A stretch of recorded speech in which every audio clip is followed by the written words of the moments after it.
வணக்கம் மக்களே, சற்றுமுன் கிடைத்த தகவல் ஒன்றை பார்க்க போகிறோம். அண்ணாவை கேவலப்படுத்துவதை ரசிக்கும் அதிமுக. எம்ஜிஆர் ஜெயலலிதாவும் இருந்திருந்தால் ஆர்எஸ் பாரதி. திடீர் தகவல். இந்த ஒரு தகவலை பற்றி தான் நாம் பார்க்க போகிறோம். தகவலை பார்ப்பதற்கு முன்னதாக நீங்கள் நம்மளுடைய சேனலுக்கு புதிய பார்வையாளர்களாக இருந்தீர்கள் என்றால் மறக்காமல் நம்மளுடைய சேனலை சப்ஸ்கிரைப் செய்து வைத்துக் கொள்ளுங்கள் மக்களே. தற்பொழுது மதுரை இந்து முன்னணி சார்பில் நேற்று முருக பக்தர்கள் மாநாடு நடைபெற்றது. இந்து முன்னணி மாநில தலைவர் காடேஸ்வர சுப்பிரமணியம் தலைமையில் நடைபெற்ற மாநாட்டில் ஆந்திர துணை முதல்வர் பவன் கல்யாண், பாஜக சார்பில் மத்திய அமைச்சர் எல் முருகன், மாநில தலைவர் நயினார் நாகேந்திரன், முன்னாள் மாநில தலைவர் அண்ணாமலை மற்றும் அதிமுக சார்பில் முன்னாள் அமைச்சர்களான செல்லூர் ராஜு, ராஜேந்திர பாலாஜி உள்ளிட்டோர் கலந்து கொண்டனர்.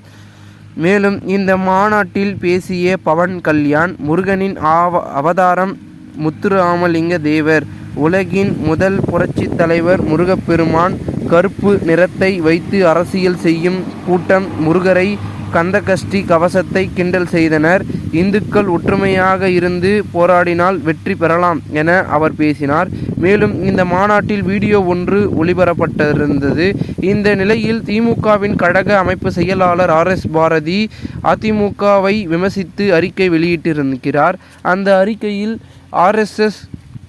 ஆர்எஸ் பாரதி மதுரையில் நடந்த முருக பக்தர்கள் மாநாட்டில் பெரியார், அண்ணா குறித்த விமர்சனங்கள் அடங்கிய வீடியோவை பார்த்து ரசித்திருக்கிறார்கள். அண்ணா பெயர் தாங்கிய அண்ணா திராவிட முன்னேற்ற கழகத்தின் முன்னாள் அமைச்சர்கள் ஆர்பி உதயகுமார், செல்லூர் ராஜு, கடம்பூர் ராஜு, ராஜேந்திர பாலாஜி ஆகியோர் அண்ணாவை கேவலப்படுத்துவதை அண்ணா என்ற பெயர் தாங்கிய கட்சி ரசிக்கிறது என்றால் உங்களின் உடம்பில் ஓடுவது அதிமுக ரத்தமா, பாஜக பாசமா? அண்ணாவின் பெயரை காப்பாற்றுவதை விட தங்களின் சொத்துக்களை காப்பாற்றுவதே முக்கியம் என நினைத்துவிட்டீர்கள். உங்கள் தாயை, உங்கள் மனைவியை விமர்சனம் செய்தாலும் இப்படித்தான் சோற்றால் அடித்தால் பிண்டங்கால் அமர்ந்திருப்பீர்களா? இன்றைக்கு எம்ஜிஆர் அவரும் ஜெயலலிதாவும் இருந்திருந்தால் என்ன நடந்திருக்கும்? அதிமுகவில் சரியான ஆளுமை இல்லாததால் அண்ணாவுக்கு பெரியாருக்கும் இந்த அவமானத்தை தேடி தந்திருக்கிறார்கள். 2026 சட்டமன்ற தேர்தலில் அண்ணாவின் பெயரை சொல்லி ஓட்டு கேட்டு மட்டும் நீங்கள் வந்துவிடாதீர்கள். அதிமுகவின் கொடி நடுவே வெள்ளையாக ஒருவர் விரல் காட்டிய கொண்டிருப்பாரே தெரியுமா? அந்த அண்ணாவை மாற்றிவிட்டு அங்கே அமித்ஷாவை வைத்து விடுவீர்களா? மானமும் வீரமும் மனிதனுக்கு அழகு என சொன்னார் பெரியார். அந்த மானத்தை இழந்து வீரத்தை துறந்து அடிமையாக வளைத்து குனிந்து ஒடிந்தே விட்டது அதிமுக. 1956ஆம் ஆண்டு மதுரை மீனாட்சி அம்மன் ஆலயத்தில் நடைபெறாத ஒரு சம்பவத்தை சொல்லி அண்ணாவை விமர்சித்தார் தமிழக பாஜக தலைவர் இருந்த அண்ணாமலை. அதற்கு எதிர்வினை ஆற்றிய அதிமுக இன்றைக்கு எங்கே ஓடி ஒளிந்து கொண்டது? ஏடிஎம்கே, பிஜேபி, எடப்பாடி பழனிசாமி, அமித்ஷா. நேற்று முருகன் மாநாட்டில் முன்னாள் அமைச்சர்கள் கலந்து கொண்டால் இன்றைக்கு கோவையில் ஆர்எஸ்எஸ் நூற்றாண்டு விழாவில் அதிமுக முன்னாள் அமைச்சர் எஸ்பி வேலுமணி பங்கேற்றார். அடுத்து நாகூரில் எடப்பாடி பழனிசாமி தஞ்சம் அடைவாரா? திராவிடம் பற்றி அறிஞர்களிடத்தில்தான் கேட்க வேண்டும் என்று முன்பு சொன்னவர்கள்தானே பழனிசாமி. அவர் இன்றைக்கு இந்துவாதத்தில் முழுமையாக கரைந்துவிட்டார்.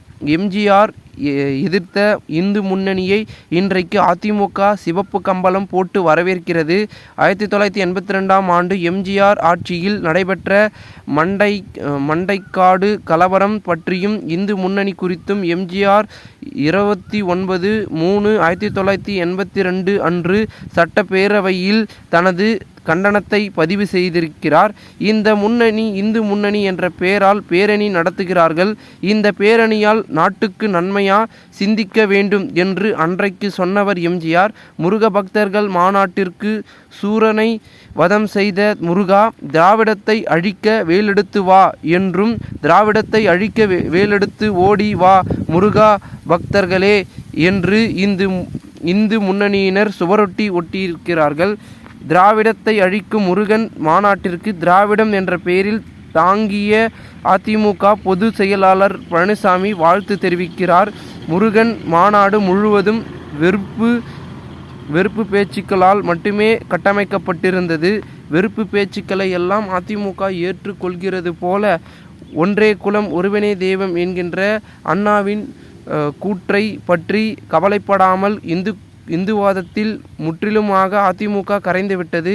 பாஜகவின் பண்ணையடிமையாக மாறியிருக்கும் பழனிசாமியின் இந்த துரோகத்திற்கு 2026 தேர்தலோடு தமிழ்நாட்டு மக்கள் முற்றுப்புள்ளி வைப்பார்கள் என்று RS பாரதி குறிப்பிட்டிருக்கிறார். இந்த ஒரு தகவல் அரசியல் வட்டாரங்களில் பெரும் பேசும் பொருளாக மாறியிருக்கிறது. இந்த ஒரு தகவலை குறித்த பொதுமக்கள் உங்களுடைய கருத்துக்களை கூறுங்கள். இதுபோன்ற நீங்கள் அரசியல் சார்ந்த நிகழ்வுகளாம் தினசரி தெரிந்து கொள்ள நம்முடைய சேனலை சப்ஸ்கிரைப் செய்து வைத்துக் கொள்ளுங்கள். நன்றி.